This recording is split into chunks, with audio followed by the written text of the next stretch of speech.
En diferentes situaciones de emergencia se usan distintos códigos. Cuando identificamos a una posible víctima de trata, hay una palabra secreta: el código Antus. Comenzamos. Hola, ¿cómo están? Bienvenidos a nuestro podcast Código Antus. Hace unos episodios les platiqué un poquito el por qué empecé a hacer lo que hago, ¿no? Así como les dije que en Antus somos un grupo de gente y cada quien tuvo una razón para hacer lo que hace. Cada quien. Algunos estudiaron algo relacionado con lo que hacen actualmente en el refugio, otros como yo nada que ver, ¿no? Les platicaba un poquito de la mercadotecnia, de cómo yo pensaba que en esta experiencia en el barco iba yo a usarla, pero a la mera hora no. Y bueno, si no has visto ese episodio que se llama Creo que alguien tiene que hacer algo, te recomiendo que lo veas, porque si no, este capítulo no va a tener mucho sentido. Yo cuando terminé el último capítulo contando esa experiencia en el barco, en las Filipinas, en Manila, que fue mi primer acercamiento con el tema de la trata de personas, pero en ese momento yo no sabía qué era trata, yo más bien pensaba que eran mujeres, niñas, que estaban tomando malas decisiones y de estar en esos lugares. Y aún así me dolió y aún así tomé la decisión de tomarlo como mi causa y de hacer algo. Entonces, algo que también yo dije, es una pequeña recapitulación, es que cuando tú quieres ayudar en algo, tienes que prepararte. O sea, no basta la buena voluntad, no basta el decir yo quiero hacer algo, porque a veces el querer hacer algo sin ser sabios, sin conocer la cultura, sin conocer la problemática, terminamos siendo carga más que una ayuda. ¿Por qué? Porque entonces al rato, imagínense, me hubiera ido yo, pues voy a detener a los tratantes y voy a hacer algo, a rescatar a las niñas. Oye, pero si no sabes cómo funciona esto, por quererte creer el héroe, la heroína de la historia, por llegar como conquistadora, así yo voy a ayudar a mi manera, lejos de ayudar, terminas siendo una carga. Entonces, precisamente para evitar eso, yo decía, oye, yo me quiero preparar. Y entonces había escuchado de un curso que primero es práctico, primero es teórico más bien y luego es práctico. No te dicen a qué parte del mundo te van a mandar. Te dicen que primero estás unos meses en el tema teórico, pues conociendo más sobre justicia social, o sea, qué está pasando, muchas problemáticas, muchas herramientas para abordar las causas sociales, cómo ser culturalmente sensibles, etcétera. Y después te dicen a dónde te van a mandar. Entonces imagínense empacar, porque además te dicen tienes que empacar lo que puedas cargar, ¿no? Una mochila de preferencia, porque no sabes el tipo de condiciones a donde te vas a ir. Solamente me decían que era en la ventana 1040. La ventana 1040 se le llama por la ubicación, latitud, longitud, en el mapa, y es una serie de países pues que tienen mucho más necesidades. Entonces fue lo único que me dijeron, la ventana 1040. O sea, podían ser países en África que están en guerra, lugares donde hay conflicto, lugares donde hay más enfermedades. Yo no sabía. Entonces me voy a Australia, se llama Wollongong, la ciudad en donde estuve, y ahí tomo ese curso. Entonces cada semana era un tema diferente. Entonces llega un momento que una de las semanas era el tema como de justicia, misericordia, y la persona que da ese tema, ella nos platicaba que ella tenía como una organización con unas muñequitas que las hacían mujeres en África, víctimas de trata de personas que habían sobrevivido y que de esa manera se iban como manteniendo. Entonces, cuando yo escucho eso, me empieza a latir el corazón porque yo ya había decidido que el tema de mercadotecnia era tan superficial que yo lo iba a dejar de lado, que no era importante.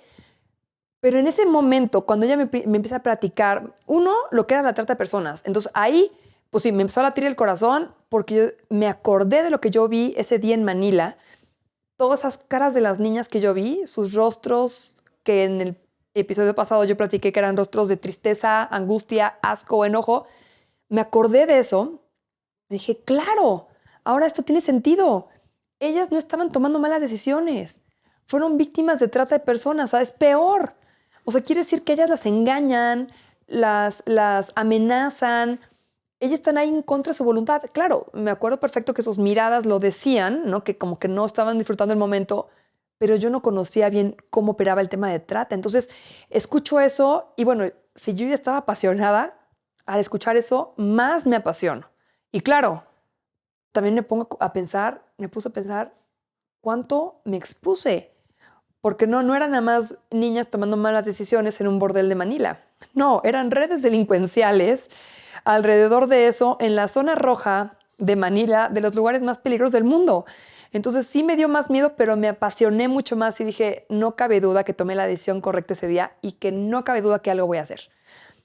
Entonces, pues bueno, la verdad es que disfruté muchísimo la parte teórica en Australia y cuando platico con esta mujer, que fue mi profesora, Joylene, y me cuenta que lo que ella hace en Sudáfrica y todo, me volvió a latir más el corazón, pero porque mi parte mercadológica se alborotó. Y entonces empecé yo a preguntarle, oye, y con esas muñequitas que venden, ¿cómo las haces tú con el tema del precio, plaza, promoción, distribución, todas las partes que aprendemos en mercadotecnia? Yo, ¿cómo le haces? Y se queda así y dijo, pues nadie me lo ha preguntado. Le digo, no, es que esto puede crecer muchísimo. Y si hacemos que esto crezca, este movimiento de las muñequitas, podemos ayudar a mucho más víctimas. O sea, porque me imagino que pues, si tú tienes muñequitas que producen las víctimas, ¿quién las compra? No, pues la propia comunidad las compra. No, puede crecer. Entonces ahí se empezó como a cosechar una semilla del plan siguiente, pero todavía ni siquiera sabía yo a dónde me iban a mandar. Y yo estaba emocionada de que después de donde me fuera, yo iba a ir a Sudáfrica. Pero bueno, esas veces que sabes que a dónde vas a ir, pero no cuándo ni cómo. Entonces, eso dejémoslo en un cajón, lo cerramos y lo vamos a abrir en otro episodio. Pero mientras, estoy en Australia, entonces estoy más apasionada que nunca. Y entonces llega el momento de que nos dicen al grupo a dónde nos van a mandar. Parten el grupo a la mitad y nos dicen, pues van a haber 2 ubicaciones. Un grupo se va a ir a una parte y otro a otra parte. ¿A dónde? Y entonces a un grupo le asignan Camboya en español, y a mí me asignan Tailandia. Imagínense la casualidad. Yo, apasionada con el tema de trata de personas, y me estaban mandando al lugar conocido como foco rojo en cuanto a turismo sexual. Entonces me dio muchísimo gusto. Sé que mis papás respiraron de que no me hubiera tocado la Sierra Leone o algún lugar en conflicto en África más peligroso, pero bueno.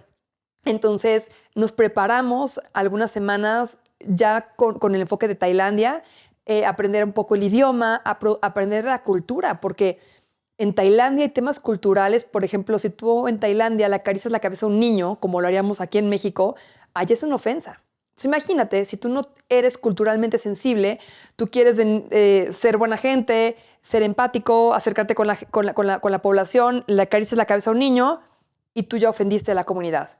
¿Cómo te van a escuchar? ¿Cómo van a dejar que tú los ayudes?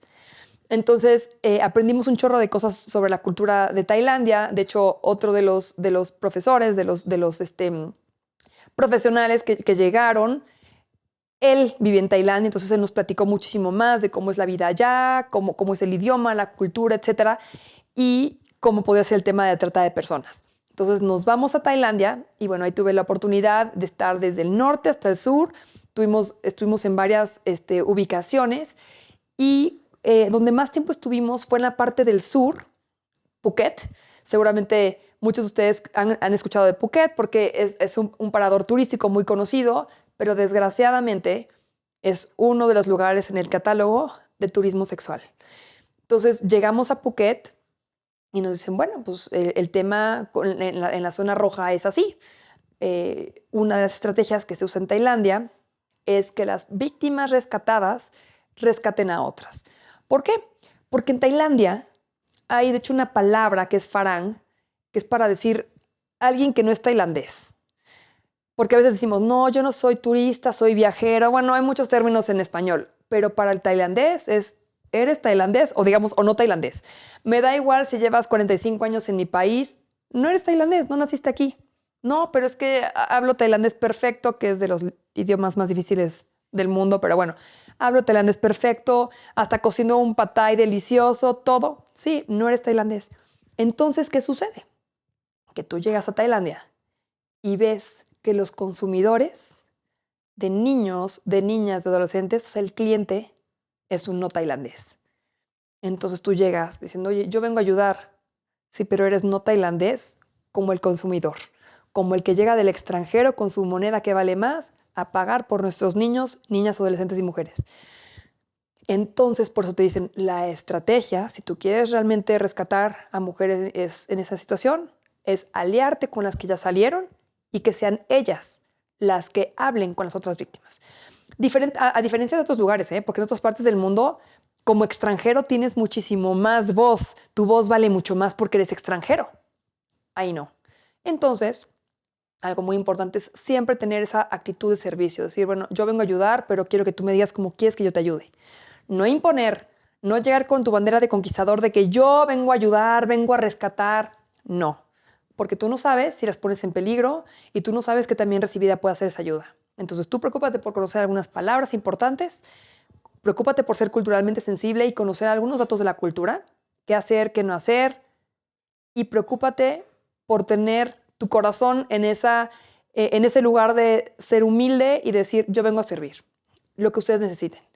Entonces fue muy interesante porque íbamos a estos bares en la noche y pues era platicar con esas mujeres, ¿no? Pero quienes tenían la última palabra eran las mujeres rescatadas. Y tú veías como con qué autoridad una mujer que era como ellas les decía, yo estaba ahí y me salí y fue lo mejor que pude haber hecho. Aunque yo les dijera lo que les dijera, era ella, la víctima sobreviviente de trata, la que podía hablar con mucho más autoridad. Y era increíble cómo convencían unas a otras esa sororidad de decir, te conviene salir, hay más oportunidades. Y entonces las sacábamos de ese lugar, de esa situación, y había muchísimas alternativas laborales allá. Muchas incluso gracias a empresas extranjeras. Por ejemplo, había un proyecto en donde estudiantes de una escuela de hotelería en Suiza, pues ustedes saben que, ¿no?, la hotelería en Suiza es muy reconocida, tiene mucho valor, y entonces gente que estudiaba allá venía a Tailandia y capacitaba a estas sobrevivientes de trata de personas en cómo hacer una cama correctamente, cómo limpiar muy bien una habitación. Y entonces los hoteles, por el simple hecho de que estas víctimas fueron capacitadas por estas escuelas de Suiza, les daban el trabajo muchísimo más fácil que a cualquier estudiante de turismo. Entonces eso fue algo como súper bonito de ver, de que estas víctimas de trata estaban en puestos altos en hoteles. ¿Por qué? Porque gente que donó horas de voluntariado y que donó estas estrategias, esas herramientas que aprendió en Suiza, se las daban a esas chavas y esas chavas tenían muy buenos trabajos. Y obviamente al tener un buen trabajo, difícilmente querían volver a regresar a los giros negros, a la zona roja. Entonces, ahí pues, pude yo aprender, ¿no? Cómo hacen con eso, lo mismo con jardinería, lo mismo con joyería, o sea, con muchos tipos de oficios para ellas y cómo el porcentaje de éxito era muy alto. Pero sí era muy triste de verdad, entre que estábamos platicando con esas chavas, junto con las locales y tratándolas como de sacar de ahí, ofreciéndoles algo mejor, pues ver que gente como uno, o sea, extranjero, no tailandés, estaba tratando de regatear. O sea, tú estabas convenciendo a una chava de que, oye, mira, hay mejores alternativas, y llegaba un italiano y le decía, mira, lo que te ofrezco para que te vengas conmigo. Entonces era horrible, o sea, era muy molesto y muy triste decir, qué feo, somos iguales, somos no tailandeses. La diferencia es que yo vengo a ayudar, vengo a servir y tú vienes a consumir. Incluso a mí llamaba mucho la atención que había hasta catálogos que decían así como, ¿no? Sex tourism, y entonces tú contratabas esas agencias y te llevaban a dar vueltas a ver qué es el show de ping pong, qué es el show de no sé qué. Y dices, híjole, o sea, pagas por ver eso. Incluso lunamieleros, digo, ¿cómo gente en su luna de miel quiere pagar por ver eso, por hacer cosas? No. Incluso familias con niños y niñas, ahí iban en el camioncito para que los llevaran a ver shows donde había niños y niñas expuestos. Digo, no doy más detalles porque hay cosas grotescas, asquerosas que me tocó ver, pero bueno, en ese lugar me tocó ver de primera mano cómo en el sudeste de Asia funciona el tema, pues, de la captación, quiénes son los clientes y cómo es un rescate eficiente. Muy diferente a lo que veríamos en nuestro país, pero fue una manera como de aprender, de decir, bueno, de estas prácticas, buenas prácticas, ¿qué me llevo? Porque yo siempre decía, algún día yo quiero abrir lo mío y quiero ir aplicando las buenas prácticas que me encuentro en diferentes partes. Entonces termina mi tiempo en Tailandia, me regreso a México y bueno, si quieren saber un poco más de lo que sucede después, no dejen de ver uno de los siguientes episodios donde les platicaré qué siguió. O sea, qué pasó después de regresar de Tailandia. ¿Qué pasó con esas herramientas de buenas prácticas? ¿Qué pasó con esa pasión de decir cómo puedo aplicar mi carrera en eso? ¿Qué pasó con ese sueño de Sudáfrica? ¿Qué pasó con ese proyecto de las muñequitas? Entonces, no dejen de ver esos episodios. Esto es para que conozcan cómo siempre detrás de un compromiso, de una pasión, pues hay algún motivo. Hay ese día en el que decides levantar la mano y hacer algo por alguien.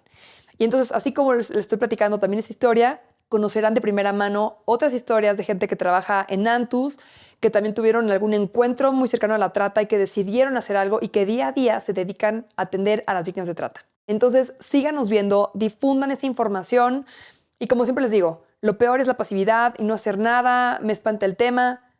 No sean parte del problema y sean parte de la solución.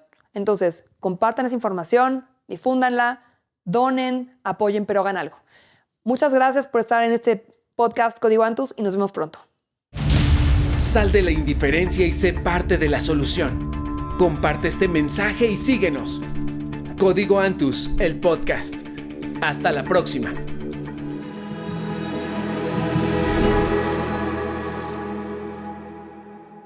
Esta es una producción de videopodcast.mx.